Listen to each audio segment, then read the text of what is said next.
All right, welcome back into the Play MGM studios for the official Jets podcast. This time, Sam Ficken joins us. Sam, thanks so much for joining us. Absolutely. You can listen to the podcast on SoundCloud, Apple Podcasts, NewYorkJets.com, and YouTube, Google Play. We're everywhere. Be sure to check it out. Rate us, review us, let us know what you think. I wonder if Le'Veon listened to our I don't know. We had podcast Le'Veon on last week. Yeah. That's a big ask, right? Yeah. Yeah. Yeah, So you're following up. Okay. I'll No see what I pressure. can do. Yeah. Yeah, after a future Hall of Famer. Oh, wow, Setting the stage. really laying the hammer here early. Hey, man.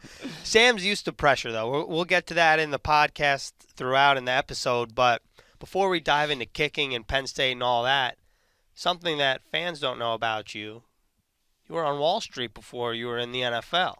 So can you kind of explain how that came about and what happened on Wall Street in your job when you re-entered the NFL? Yeah, so graduated from Penn State with a finance degree. 3.65, I think. That's not too bad. Yeah, Not I'll, too I'll shabby. take it. I'll take it, as would my parents, so I was happy with that. But, no, I graduated with a great degree. Kind of dabbled a little bit, couple training camps. Was with the Jags. Unfortunately, it didn't work out there. So, I kind of decided it might be time to get a real job. So, kind of dug into the roots and came up with a guy by the name of Lance Lonergan, who's a Penn State letterman, runs a trading firm in Greenwich, and reached out to him, told him I was interested, and he allowed me to come out, and then they hired me full time after about a 2-month internship. So I was doing equity trading, and it was an awesome experience. I had a lot of fun there. How long were you doing the equity trading?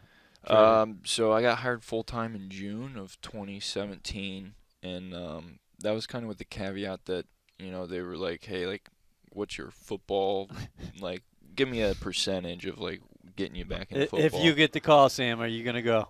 And I told him, I said, if I get a call, I'm leaving. But, it's been pretty quiet here for a while. So with that being said, they hired me full time. And about 3 weeks later, the Chiefs called me. Oh. So, I said, hey, if I get a call, I'm leaving. And went out there, won a tryout, and was there for a training camp. And then got released. So I went back to the job. Got all my licenses out of the way, Series 7, 63, 57. And actually the day after I passed my final certification to actually start clicking buttons was when I got a call from the Rams.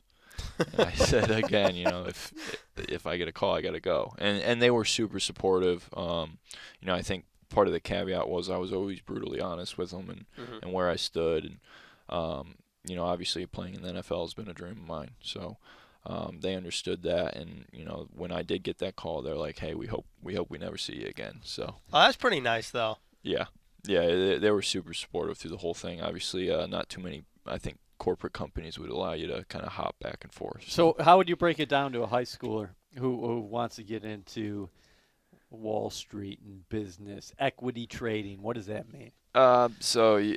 Your common stocks like Apple, Facebook, Google, those are just obviously the big names. Now we kind of specialized in sticky stocks, so stuff that wasn't, trading, Apple trades a couple million shares probably a day. Sure.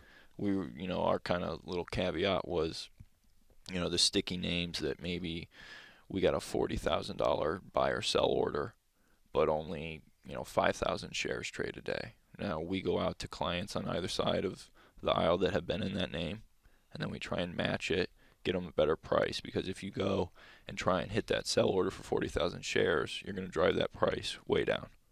So again, when you're dealing with thousands and thousands of shares, pennies really count. So.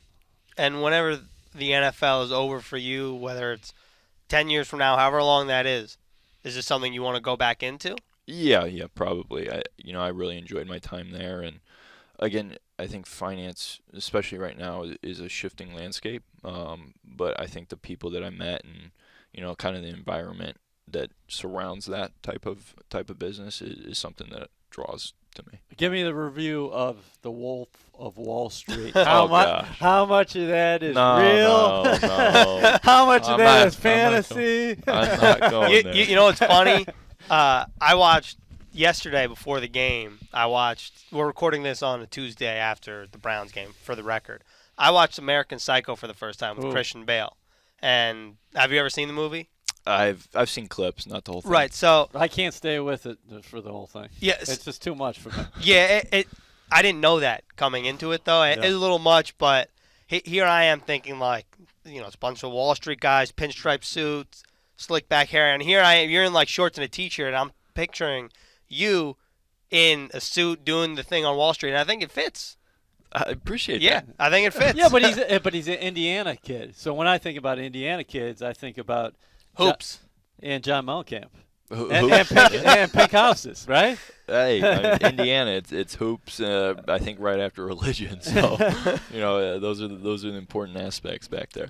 What kind of hoops player were you growing up? We were just talking about it before we started taping. Your first cousin is one of Purdue's all-time greats, and that's Robbie Hummel. I certainly wasn't at his level. He obviously had a tremendous career, and growing up in Valpo, I got to see kind of that whole journey for him, and I played basketball with his younger brother, so I think he actually might. He's still balling. He's playing still, like in these 3-on-3 tournaments I and think crushing he it everywhere. might be making the Olympics potentially. Yeah. So obviously, hats off to him for that, and now he's kind of joined the other side of the aisle doing broadcasting. So obviously his story is exceptional, and the way he worked at it throughout his whole career was pretty cool. But you have an exceptional story yourself. Goes back to Penn State because you weren't recruited by those big Indiana schools, whether that probably was obviously Notre Dame, Purdue, and then you got Bloomington right there, IU, and you ended up at Penn State. Obviously, you got a tremendous education. Mm-hmm. What was your football experience like there? Because I know a lot of people have read about your start, and then it was bumpy at the beginning, and then you just took off from there. Yeah, I think obviously the start of that career was well documented, but Do you get sick of talking about Virginia? What goes through your mind when you hear the name Virginia? Listen, I think everyone's path's a little different. With me, got there not having a ton of, I only played 2 years of high school football. Because you were a soccer player. Yeah, I was playing soccer, so I was kind of new to that whole scene, and my freshman year, I think I played in 3 games, kind of non-crucial moments really, and then obviously all sorts of stuff happens at Penn State, and our starting kicker at the time, Anthony Ferry, he transfers, and my kind of focus in that off season was let's focus on gaining a little weight and kind of fine tuning the details. So I wouldn't say I was super ready. Yeah. When he decided to transfer, it was like, uh-oh. You're the guy now. Yeah. I think from a standpoint of could I kick at that level, yes, but I don't think mentally I was ready because of that whole off season. I was prepping to be the backup and try and kind of learn from Anthony and go that route. But again, I think with the way I started, a lot of good came out of that rough start.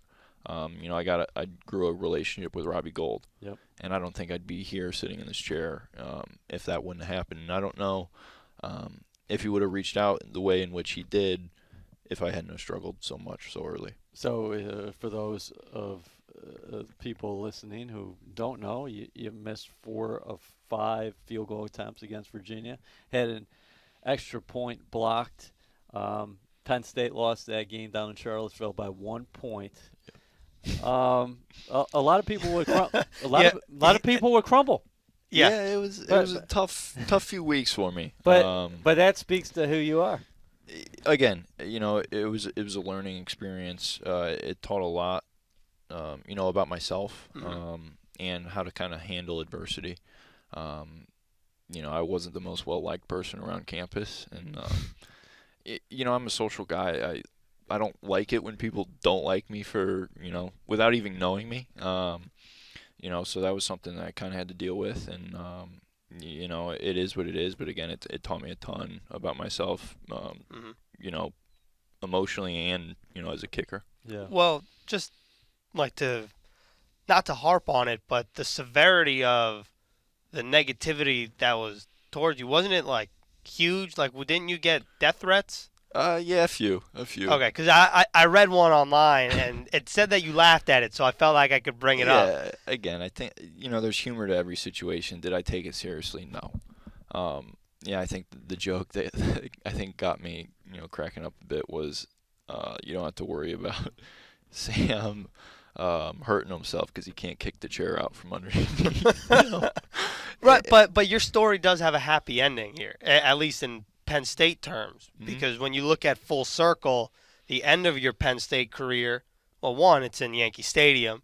You randomly get assigned Derek Jeter's locker, and then have a game-tying field goal, and then a game-winning extra point after the BC kicker misses his extra point in overtime. So to think about how far you came just in those years in Happy Valley, how much do you feel like you grew mentally, and then how much did that prepare you for the situation that you're in now? You know, I think from that bowl game, and, you know, it was really a storybook ending of my college career. You know, to start the way I did, and then, you know, make second team All Big Ten, and you know, finish on such a high note. Obviously, you've seen the roller coaster of emotion, and this position, I think it naturally involves that. So, you know, as hopefully I never miss. You know, obviously that would be great, but that's kind of the nature of the position. You will miss eventually, and it's about kind of staying level-headed and not, you know, worrying yourself about it too much. The most ironic thing about all of your past is that how tight the Penn State alums are, but everybody got after you initially and said, this guy, we got to get him out of here. But now look at how you've grown, not just professionally in the National Football League, but what you're going to do ultimately probably beyond football after whenever your career is said and done. The people who you're talking to right off the bat are Penn State alums. Yeah, you know, I think that was a little bit to do with also kind of the situation of which we were playing through. You know, when the sanctions hit, we had like 1,200 lettermen fly back to kind of tell us, hey, listen, we know it's going to be a struggle, but you know, we're here for you. When football's all said and done, we got your back. And you know, I'm firsthand experiencing that, and hopefully I don't have to go back to that world for a while. But again, you know, I utilize that, and Lance who was my boss, obviously, at the brokerage. You know, he was, again, right there for me. So as an aspiring NFL kicker who now is the New York Jets kicker, have you had to have your bags literally packed? Because you're kind of like you got the Josh McCown. You're the Josh McCown of kickers right now because you've already been on 5 or 6 teams, and you're a young dude. And we love Josh for the record, so it's a compliment. Yep. Yeah, you know, you kind of get used to, you know, I'm very good at packing about 2 suitcases and living out of that for a while. You know, that's just the nature of the business. I think until you kind of get a foothold in one spot, you know, kicking's a crazy business, especially in the NFL. So, you know, you kind of know that going in, and that's kind of what you sign up for. Have you watched the Jets from afar? Or in proximity, you're not too far away about what happened this offseason.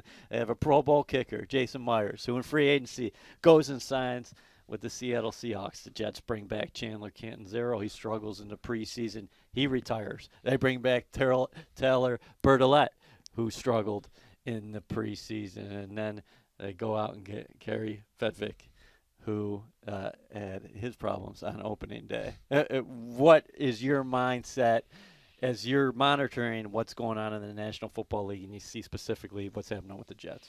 I mean, you know, that's kind of the tough thing. Obviously, if you're on the street, you're obviously rooting for an opportunity for yourself. But then on the same side, it's like you don't really root that they miss kicks because I've been in that situation, and it sucks to get cut. I've been cut plenty of times. So I think you're obviously aware of kind of what teams, are potentially looking, and but at the end of the day, I let my agent handle all that stuff. Okay. I try to kind of dissolve myself from the situation, because a lot of these guys I know personally, whether it's through kicking camps or tryouts or whatever. So, on a personal level, obviously you've lived it yourself, so that's the bad part of this business. But at the same time, you obviously want yourself to get an opportunity, and that's just the nature of the game. And did you allow yourself to hear the crowd roar after you made your first field goal as a New York Jet? That's not a chippy either, Greens. 46 yards. Yeah. Yeah, generally the crowd doesn't cheer like that for, Yeah. for a field goal that, like, unless it's like a 60-yarder or something. But again, obviously you're aware of the situation. If you saw it on TV, I think I gave it a little chuckle. But at the end of the day, just go out there and do your job, I think is the nature of the game. I think they were happy you made the kick, and it was also like relief. Yeah. we got our guy. Yeah. We got our I guy think so, too. putting it through those uprights, and here you go. A good start. How many text messages did you receive following Monday Night Football? Because not only did you get your game action with the Jets, you started out in prime time, national television. Yeah, I think it was like 130 or something like that. 130 texts after the game? Yeah. Oh, my God. Yeah. That's impressive. People I hadn't heard from in quite a while. No, Right. yeah. Oh, yeah. They're probably asking up for tickets. Oh, no. Just, a lot of messages of support. And, You get back to everybody? I've tried, not last night for sure. I was pretty tired last night, but this morning I tried to do my best to get back to most people. All right, I just want to bring this back to hoops for a minute because I didn't ask this. Indiana, you said hoops is before religion. I know you said it facetiously, but if you're not good at basketball growing up, are you like ostracized as a kid? Like, are you shoved in the corner? I wouldn't go that far, but it's certainly the dominant sport in the area. Right. And But like, where does an average Indiana kid? How would an average Indiana kid fare and pick up here on probably in New very York? well, All right. especially from the corner 3 spot. I would say that's kind of our Is that where you niche. We're not the most athletic, but we know how to play smart and we know how to shoot the ball. So where's your game? You're not that small. I mean, See, that's the thing. I would have been like a 2 on my high school team. okay. So Robbie, obviously, we've talked a little bit about him. Yeah. He was 6'8" and he played the 3. Yeah. So I think their starting lineup, their point guard was like 6'1", their shooting guard was like 6'3". He's 6'8". Scott Martin, who played at Purdue as well as Notre Dame, Dame, 6'8", and then they had a center who was like 7'1". Would you guys ever pick up the ball and play a little bit at family gatherings? Not with Rob. Rob had to sit on the sideline. Really? Well, I mean, was that his choice, or you guys just didn't want him to play because he dominated? Yeah, it wouldn't be fair. Okay. It wouldn't be fair. Yeah. I think I've actually tried to take him a few times, and I get like 3 dribbles in, and then he steals it from me. So. And who are your guys growing up? Like, who did you look up to as a hoops player? Well, obviously Rob. Well, for sure. But I obviously, I played with like 6 or 7 NBA guys. Really? Throughout the Dunlin Athletic Conference was their conference. yeah. So like Mitch McGarry was my age. Glenn Robinson won the dunk contest in the NBA. Played against Zeller. Okay. At an AAU tournament. I mean, it's just pretty wealthy landscape in the college recruiting front there. Yeah, I would say so. So you've been here just for a little bit. So where are you living at? You living close to the complex, so it's not that much of a commute in here. And you've been known to give your leg quite a workout in terms of the volume of kicks. Have you and Brant Boyer come together and said, hey, this is how we want to approach practice? Coach has been great through the whole thing. Obviously, last week, you have the tryout, and then you try and kind of fast forward to get used to the snap and hold. So you're obviously getting a lot of reps last week, but they did a good job of monitoring everything. And with this week being a little short, I'm sure we'll get together tomorrow to talk about what days we're kicking. And that's not something I'm really worried about. You living in a hotel right now? Right now I am. I think I'm moving in at what time is it? In about half hour. Half hour to the Ave next door. So make it easy on myself. You should get one of those scooters. I wanted to ask you about the tryout. One of the scooters. So what happens with a kicking tryout? Are you there literally with other guys here at the complex, or you come in and you have your 10, well, maybe 20 minutes where they go through? So generally, at least most, there's anywhere from 3 to 5. Now, my Rams tryout, there were 12 kickers. Oh, so wow. that was kind of a circus. But I think we had 5 total. You fly in the night before, you get up early for physicals, and then the kicking workout's about an hour long. You hit about, I think we hit 12 or 13 field goals. Okay. And a few kickoffs, and then they make their decision. But does it literally rotate? So like you set up Yeah. on the 45 Yeah, and we're you all kick watching. and then Yeah, you just go one by one, same spot, and then you move around. Okay, so what's happening when you're a competitive guy and you're all there for the job, but when you see these dudes at the hotel, everybody checking in the night before, it's a small fraternity like you were talking about. Yeah.